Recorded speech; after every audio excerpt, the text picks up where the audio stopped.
community. We are GokturkSat team. Now we will do our vacuum test. Here, this is our container. Inside, we have all the components here. Payload. Payload, yeah. Now we will close it up. This fishing net is our release mechanism. We will burn this fishing net. Now we will tighten it up and we will test it.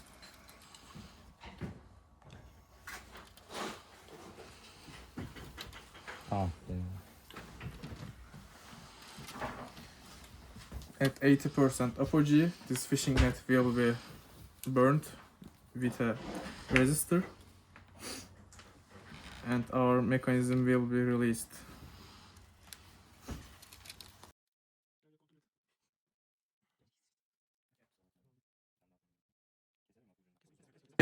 It's set, as you can see, it's in one piece. And it's not separated.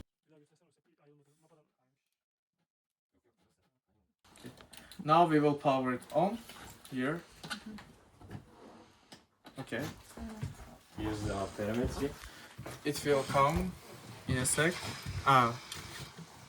We need to connect it first. Yes. And the datas are here. Okay. Great. Here's now text fixture for vacuum test. Now we will put it in the fixture. SC. Okay. And close the system. Kim yapıyordu? Gel kanka sen gel buraya. Ben geliyorum. Sen de gel. Ben de yaşadım. Şu an gideyim. Yapıştır ağzını.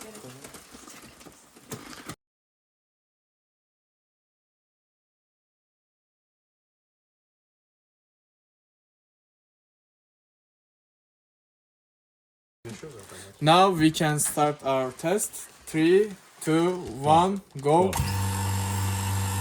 As you can see, altitude is rising up. And at peak altitude, I will. And as you can see, It's on descent it's on descent and and payload release. Tamam mı? Kesti mi?